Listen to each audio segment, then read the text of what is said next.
नमस्कार, welcome to education for knowledge.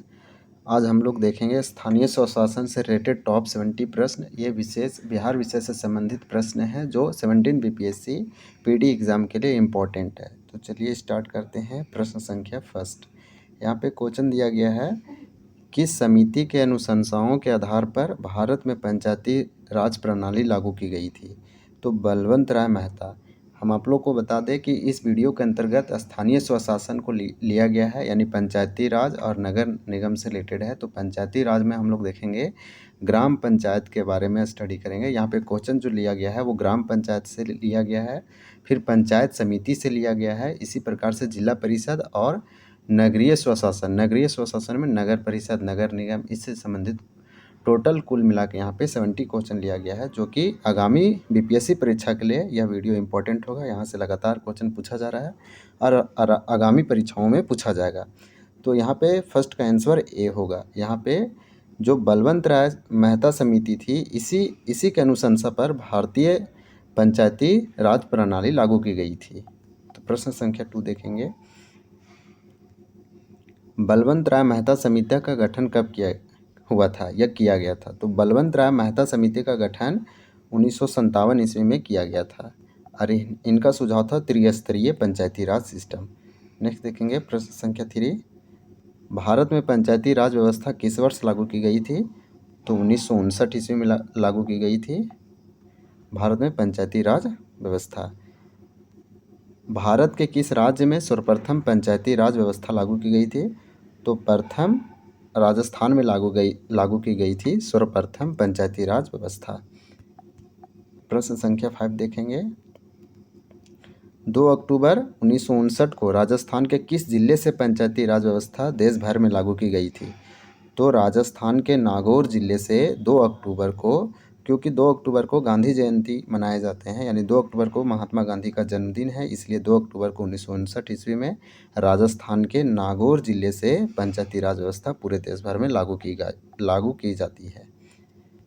प्रश्न संख्या 6 देखेंगे, कौन पंचायती राज व्यवस्था के त्रिस्तरीय व्यवस्था में शामिल नहीं है? तो पंचायती राज व्यवस्था में देखेंगे तो त्रिस्तरीय का सुझाव देता है बलवंत राय मेहता समिति। उनमें से ग्राम पंचायत था, पंचायत समिति और जिला परिषद। जिला लेवल पर जिला परिषद, प्रखंड स्तर पर पंचायत समिति और ग्राम स्तर पर ग्राम पंचायत। नगर परिषद का कोई मेंशन नहीं था त्रिस्तरीय में, तो इसका आंसर बी होगा। हम लोग देखेंगे प्रश्न संख्या 7,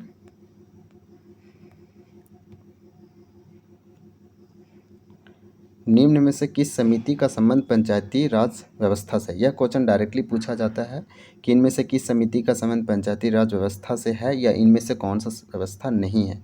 तो यहाँ पूछ रहा है कि किस समिति का संबंध पंचायती राज व्यवस्था से है। तो अशोक मेहता समिति का संबंध पंचायती राज व्यवस्था से है, इसका आंसर बी होगा, अशोक मेहता। नेक्स्ट देखेंगे 8 नंबर, अशोक मेहता समिति का गठन कब हुआ था? तो आप लोग को याद होना चाहिए कि अशोक मेहता समिति का गठन 1978 ईस्वी में किया जाता है। यहाँ पे जो बलवंत राय मेहता समिति का जो गठन किया गया था 1957 के आसपास किया गया था, वो त्रिस्तरीय का सुझाव देते हैं, और अशोक मेहता समिति 2 स्तरीय पंचायती राज सिस्टम के सुझाव देते हैं, इसका आंसर सी होगा। 9 नंबर देखेंगे, किस समिति ने पंचायती राज व्यवस्था को द्विस्तरीय बनाने की सिफारिश की थी? तो 2 स्तरीय लेवल पे पंचायती राज व्यवस्था को अपनाने को यह सुझाव दिए थे अशोक मेहता, इसका आंसर सी होगा। और यहाँ पे 3 स्तरीय दिए थे अशोक मेहता। ये बलवंत राय मेहता समिति, यहाँ पे GV.K. राव समिति का गठन कब हुआ था? तो GV.K. राव समिति का गठन 1986 ईस्वी में किया गया था। तो यहाँ पे हम लोग ये देखें कि 1978 ईस्वी में अशोक मेहता समिति की जाती है, 1957 के आसपास बलवंत राय मेहता की समिति की गठन की जाती है केंद्र सरकार के द्वारा, और उसके तहत उसी के आधार पर 2 अक्टूबर 1959 के त्रिस्तरीय व्यवस्था लागू की जाती है, और यहाँ बोलेंगे राजस्थान के नागौर जिले से की जाती है।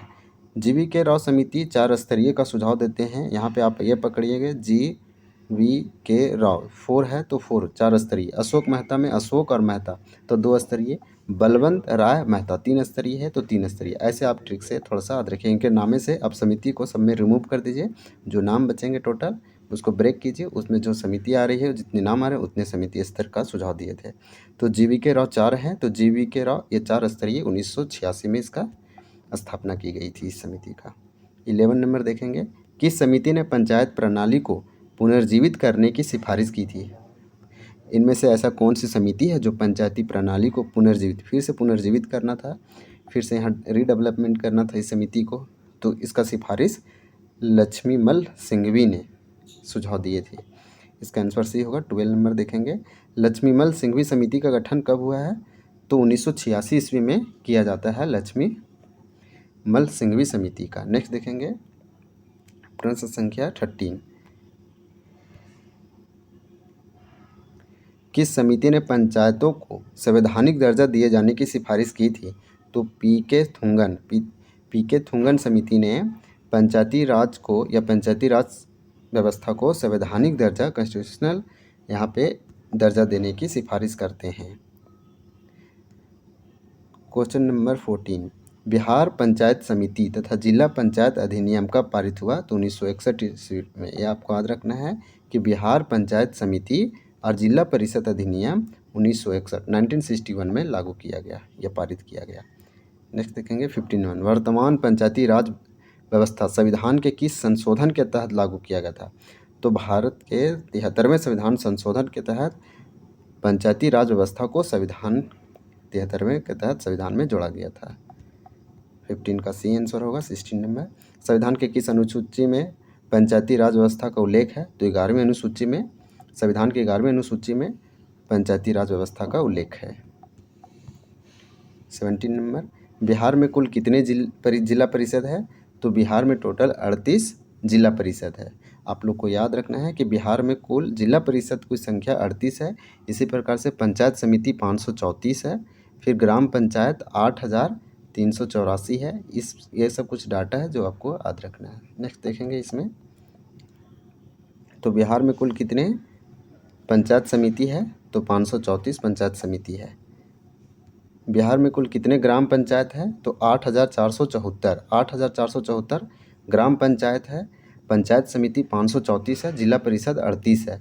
ग्राम पंचायत सदस्य कितना है? तो यहाँ पे 1,14,691 है। ये कुछ डाटा है वो याद रखना। नेक्स्ट देखेंगे, भारतीय संसद द्वारा 73वां संविधान संशोधन विधेयक कब पारित किया गया? यानी कि भारतीय संसद के द्वारा जो 73वां संविधान संशोधन किया गया, इस विधेयक को पारित किया गया था 1992 ईस्वी को। 21, 73वें संविधान संशोधन अधिनियम के तहत बिहार राज्य पंचायती राज अधिनियम कब लागू किया गया? तो 2006 ईस्वी में। यह इंपॉर्टेंट है बीपीएससी के लिए, यह पूछ सकता है क्योंकि बिहार से रिलेटेड है। 73 संविधान संशोधन अधिनियम को बिहार राज्य पंचायती राज अधिनियम कब लागू किया गया? यानी इस संविधान संशोधन के तहत बिहार में बिहार राज्य पंचायती राज अधिनियम किस वर्ष लागू किया गया? बिहार राज्य में पंचायती राज अधिनियम तो 2006 ईस्वी में लागू किया गया। प्रश्न संख्या 21 का आंसर डी होगा। 22 देखेंगे, बिहार में ग्राम पंचायत के कितने अंग हैं? तो बिहार में ग्राम पंचायत के 6 अंग हैं। 23 क्वेश्चन नंबर देखेंगे, प्रश्न संख्या 23 में मेंशन किया गया है कौन ग्राम पंचायत का अंग है? इनमें से कौन ग्राम पंचायत का अंग है? तो ग्राम पंचायत के अंग होते हैं मुखिया ग्राम पंचायत के, ग्राम सेवक और ग्राम कचहरी। इसका आंसर डी होगा, ऑल ऑफ द एबव, या ABC। प्रत्येक पंचायत अपने प्रथम अधिवेशन से कितने वर्ष तक की अवधि तक कार्य करती है? यानी प्रत्येक पंचायत अपने प्रथम अधिवेशन से कितने वर्ष तक की अवधि तक कार्य करती है? तो 5 वर्ष तक करती है। एवरी 5 ईयर में इलेक्शन होता है। नेक्स्ट देखेंगे, यदि किसी कारण पंचायत विघटित कर दी गई हो तो विघटन की तारीख से कितने माह के अंदर निर्वाचन करा लेना प्रावधान है? 6 महीने के अंदर या 6 महीने के अंदर या 6 महीने से एबव नहीं, 6 महीने से अंदर या 6 महीने के अंतराल में कभी भी अगर पंचायत विघटित हो जाती है, भंग हो जाती है, किसी प्रकार से इसको समाप्त कर दी जाती है, तो विघटित की तारीख से 6 माह के अंदर ही उसे इलेक्शन करवा लेना है या निर्वाचन करा लेने का प्रावधान किया गया है। इसका आंसर डी होगा 6 मंथ। पंचायत चुनाव में भाग लेने के लिए उम्मीदवार की न्यूनतम आयु कितनी होनी चाहिए? पंचायत चुनाव में अगर किसी व्यक्ति को भाग लेना है, पार्टिसिपेट करना है, तो जो उम्मीदवार है, कैंडिडेट है, उसके कम से कम जो मिनिमम एज है वह 21 वर्ष है। यानी कि पंचायती राज सिस्टम व्यवस्था के तहत पंचायत चुनाव में भाग लेने के लिए उम्मीदवार को न्यूनतम आयु 21 वर्ष होनी चाहिए। 21 वर्ष या इससे अधिक, इससे कम नहीं। तो यह इंपॉर्टेंट क्वेश्चन था, यह प्रश्न संख्या था। यह प्रश्न संख्या 26 पूछा गया है बीपीएससी के द्वारा। बिहार में पंचायती चुनाव या फिर बिहार में पंचायत चुनाव में महिलाओं के लिए कितने प्रतिशत आरक्षण का प्रावधान है? तो 50% प्रावधान है। यानी कि बिहार में पंचायती चुनाव में महिलाओं के 50% आरक्षण का प्रावधान है। नेक्स्ट देखेंगे 28। संविधान के किस अनुच्छेद के तहत प्रत्येक ग्राम पंचायत में अनुसूचित जाति एवं अनुसूचित जनजाति के लिए उनकी संख्या के अनुपात में आरक्षण देने का प्रावधान है? तो 243 का, यानी संविधान का ऐसा कौन सा आर्टिकल है या ऐसा कौन सा अनुच्छेद है जिसके तहत प्रत्येक ग्राम पंचायत में एससी और एसटी के लिए उनकी संख्या के आधार या रेशियो के आधार पर रिजर्वेशन देने का जो सिस्टम है, यह व्यवस्था है, प्रावधान है, वह किस आर्टिकल के तहत ऐसा बोला गया है संविधान के? तो 243 के ग। यहाँ पे देखेंगे नेक्स्ट 29। बिहार में वर्ष 2009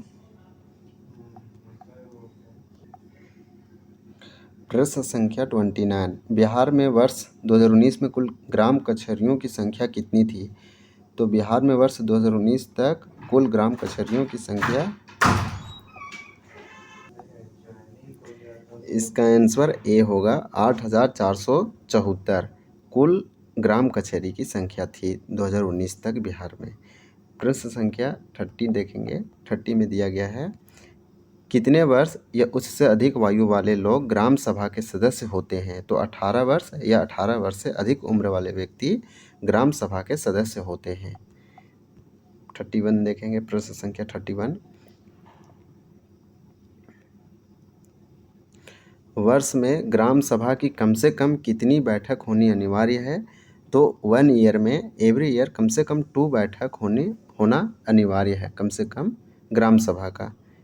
32 प्रश्न संख्या, ग्राम पंचायत में कार्यकारिणी समिति का प्रधान कौन होता है? तो ये मुखिया होता है। ग्राम पंचायत में जो कार्यकारिणी का समिति का जो प्रधान होता है वो मुखिया होता है। इसका आंसर सी होगा 32 का।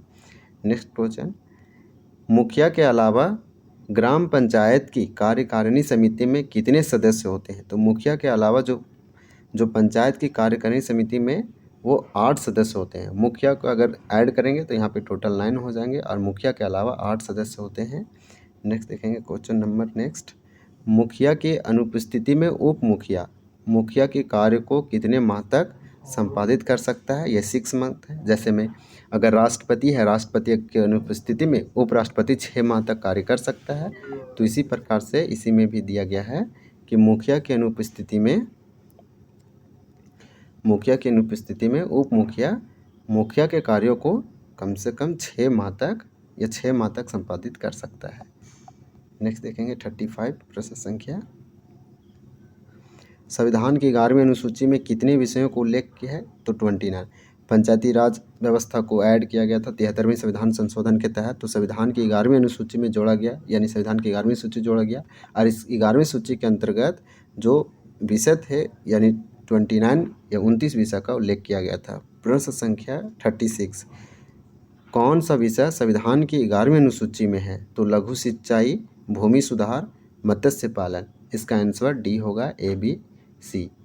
67वीं यूपीएससी में 11वीं अनुसूची के विषय से संबंध एक क्वेश्चन पूछा गया था पीटी एग्जाम में, तो यह इंपॉर्टेंट हो जाता है इसके विषय। क्वेश्चन नंबर 37, संविधान के किस अनुसूची में यह विधानमंडल, राज्य विधानमंडल एवं पंचायतों के बीच शक्ति का विभाजन किया गया है? तो 11वीं अनुसूची के अंतर्गत, संविधान की 11वीं अनुसूची के अंतर्गत राज्य विधानमंडल और पंचायत के बीच शक्तियों का विभाजन किया गया है। इसका आंसर डी होगा। 38 प्रश्न संख्या, संविधान के किस अनुसूची में संघ और राज्य विधानमंडल के बीच शक्ति का विभाजन किया गया है? तो यह अनुसूची 7वीं अनुसूची, यानी कि सेंटर और केंद्र के बीच जो पावर है, यानी पावर का जो डिस्ट्रीब्यूशन है वह 7वीं अनुसूची के तहत किया गया है। यह संविधान में उल्लेख है 7वीं अनुसूची में। यहाँ राज्य विधानमंडल और संघ के बीच में शक्तियों का बंटवारा है। 38 का आंसर डी होगा। 39, राज्य विधि द्वारा किसी पंचायत को निम्न में से किस उद्ग्रहण करने और उसका संग्रहण, नेक्स्ट देखेंगे 39 का,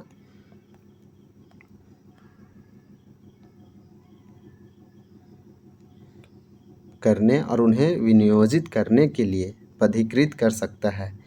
इसका ABC यानी कि D आंसर होगा। कर भी है, शुल्क भी है, पदकर है, ये सब वो कर सकते हैं। नेक्स्ट देखेंगे 14 नंबर, प्रश्न संख्या 40, राज्य सरकार कितने वर्ष बाद वित्त आयोग का गठन करती है? तो एवरी 5 साल के बाद जो राज्य सरकार है वह वित्त आयोग की गठन करती है। वित्त आयोग के जो अध्यक्ष हैं उसकी नियुक्ति प्रेसिडेंट के द्वारा किया जाता है सेंटर में, और राज्य सरकार के द्वारा यहाँ पे गवर्नर के द्वारा किया जाता है स्टेट में। नेक्स्ट देखेंगे 41, निम्न में से कौन प्रखंड स्तर पर स्थानीय स्वशासन की इकाई है? तो पंचायत समिति प्रखंड स्तर पर स्थानीय स्वशासन की इकाई है पंचायत समिति।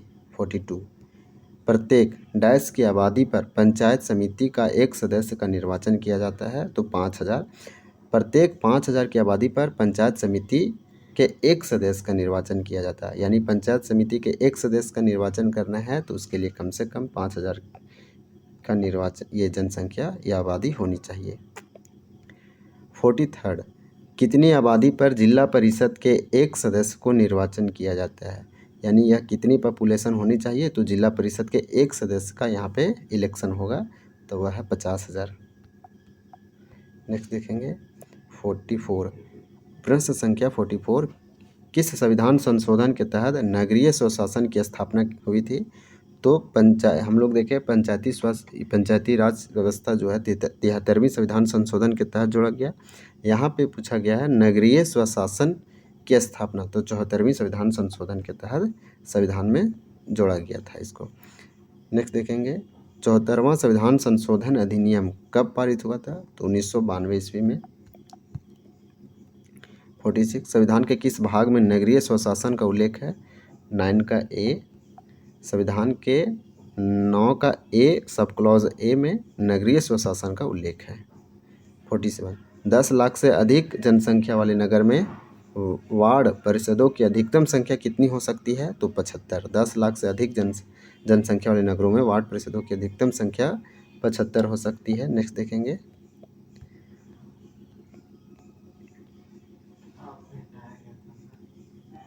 48, 5 लाख से अधिक तथा 10 लाख से कम जनसंख्या वाले नगरों में वार्ड परिषदों की अधिकतम संख्या कितनी हो सकती है? 67, ये आपको याद रखना है। 49, नगर पंचायत क्षेत्र के लिए अधिकतम कितने वार्ड परिषदों का प्रबंधन है? 25। नगर पालिका का वार्ड परिषद निर्वाचन होने के लिए न्यूनतम उम्र कितनी होनी चाहिए? 21 वर्ष, ये आपको याद रखना है। यानी नगर पालिका का वार्ड परिषद इलेक्ट होना है तो उसके लिए कम से कम 21 वर्ष होना अनिवार्य है। 51, वर्तमान में बिहार में कुल कितने नगर निगम हैं? तो यहाँ पे वर्तमान में बिहार में कुल 12 नगर निगम हैं। किस शहर में नगर निगम है? तो कटिहार में नगर निगम है, भोजपुर में नगर निगम है, गया में नगर निगम है। इसका आंसर डी होगा, ABC तीनों। 53 देखेंगे 53, प्रश्न संख्या, किस शहर में नगर निगम नहीं है? तो बेतिया में नहीं है, पूर्णिया में नगर निगम है, बेगूसराय में नगर निगम है, मुंगेर में ये नगर निगम है। इसका आंसर डी होगा। 54, बिहार नगर पालिका अधिनियम कब पारित हुआ था? तो 2007 में। अगर पंचायती राज व्यवस्था पूछे बिहार में तो 2006 ईस्वी, लेकिन यहाँ पे अगर पूछा जाए बिहार नगर पालिका अधिनियम तो यह 2007 ईस्वी होगा। इसका आंसर बी होगा 54 का। क्वेश्चन नंबर 55, पटना नगर निगम कुल कितने वार्ड हैं? यानी पटना नगर निगम के अंतर्गत 75 वार्ड हैं। इसका आंसर सी होगा। 56 देखें, बिहार के कितने नगर निगम महिलाओं के लिए आरक्षित है? तो बिहार में ऐसे कितने नगर निगम हैं जो महिलाओं के लिए रिजर्व है? तो 5। इसका आंसर सी होगा। नेक्स्ट देखेंगे 57, निम्न में से किस नगर निगम के मुखिया परिषद का पद महिलाओं के लिए आरक्षित है? तो आरा के लिए, पटना के लिए, भागलपुर के लिए यह नगर निगम मुखिया परिषद का पद महिलाओं के लिए आरक्षित है यानी रिजर्व्ड है। 57 का आंसर डी होगा, आरा, पटना, भागलपुर। नेक्स्ट देखेंगे 58,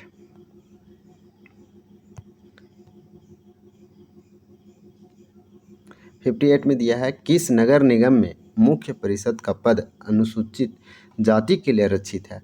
बिहार में ऐसा कौन सा नगर निगम है जिसका मुख्य परिषद जो है वो एससी के लिए रिजर्व है? तो वह है गया जिला, यानी गया नगर निगम का जो मुख्य परिषद का जो एससी के लिए यहाँ पे रिजर्व है। 58 का आंसर बी होगा। 59, पटना नगर निगम की स्थापना कब हुई? पटना नगर निगम की स्थापना 1952 ईस्वी में की गई थी। प्रश्न संख्या 60, वर्तमान में बिहार में कुल नगर परिषदों की संख्या कितनी है? तो 42 है। बिहार में कुल नगर परिषदों की संख्या 42 है, ये आपको याद रखना है। 61, वर्तमान में बिहार के कुल कितने नगर पंचायत की संख्या है?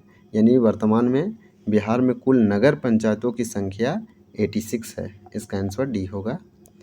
62, प्रश्न संख्या, नगर निगम की मुख्य परिषद को क्या कहा जाता है? जो नगर निगम के मुख्य परिषद होते हैं उन्हें महापौर कहते हैं। नगर परिषद के मुख्य परिषद यानी नगर परिषद के जो मुख्य परिषद को क्या कहा जाता है? तो सभापति कहा जाता है, इसका आंसर डी होगा। 64 देखेंगे, नगर पंचायत के मुख्य परिषद को क्या कहा जाता है? तो नगर पंचायत के मुख्य परिषद को अध्यक्ष कहा जाता है। 65, छपरा को कब नगर निगम का दर्जा प्रदान किया गया? तो 2016 ईस्वी में छपरा को एक नगर निगम का दर्जा प्रदान किया गया। आपसे पूछा जा सकता है लेटेस्ट नगर निगम बिहार का कौन सा है, लेकिन यहाँ पे आपको याद रखना है कि छपरा जो है इसे नगर निगम 2016 में प्रदान किया गया, दर्जा दिया गया। बेगूसराय, पूर्णिया, मुंगेर, कटिहार को कब नगर निगम का दर्जा प्रदान किया गया? सिंपल है, यानी पे कौन कौन से, यानी बेगूसराय 1, पूर्णिया 2, मुंगेर और कटिहार को नगर निगम का दर्जा दिया गया। तो यह किस वर्ष दिया गया था? 2009 ईस्वी में दिया गया था। 66 का आंसर ए होगा। नेक्स्ट देखेंगे 67, प्रश्न संख्या 67, किस नगर निगम में वार्डों की संख्या सबसे कम है? तो बिहार शरीफ में वार्डों की संख्या सबसे कम है। बिहार शरीफ एक नगर निगम है और इसमें वार्डों की संख्या सबसे कम है। 67 का आंसर ए होगा। नेक्स्ट देखेंगे 68, किस नगर निगम में मुख्य परिषद पद के आरक्षित रखा गया है? तो पूर्णिया में यहाँ रिजर्व रखा गया है, मुंगेर में भी, छपरा में भी, इसका आंसर डी होगा, ए बी सी। नेक्स्ट देखेंगे प्रश्न संख्या, यहाँ पे लास्ट 2 प्रश्न हैं, इसके बाद ये वीडियो एंड हो जाएगा। किस नगर निगम में मुख्य परिषद का पद पिछड़ा वर्ग के लिए आरक्षित है? ओबीसी के लिए, पिछड़ा वर्ग के लिए जो यहाँ रिजर्व किया गया है, या कौन सा नगर निगम है? तो मुजफ्फरपुर का नगर निगम में जो मुख्य परिषद के जो सीट है उसके लिए रिजर्व किया गया है मुजफ्फरपुर नगर निगम, आपको याद रखना है। इंपॉर्टेंट क्वेश्चन जो फर्स्ट में थे वही से इंपॉर्टेंट थे, ये सब पूछे नहीं जा सकते, लेकिन आपको नॉलेज की रखना है। बिहार में कितने नगर निगम में मुख्य परिषदों का पद आरक्षित है? तो 5। बिहार में 5 ऐसे नगर निगम हैं जिसके मुख्य परिषद का जो पद है वो रिजर्व्ड है, यानी आरक्षित है। प्रश्न संख्या 17 का आंसर डी होगा।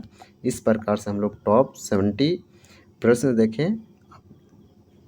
यहाँ पे आप लोग आंसर देख सकते हैं, हालांकि हम आपको आंसर बता दिए हैं। इस प्रकार से यह वीडियो को लाइक कीजिए, शेयर कीजिए, कमेंट कीजिए, और thank you for watching this video.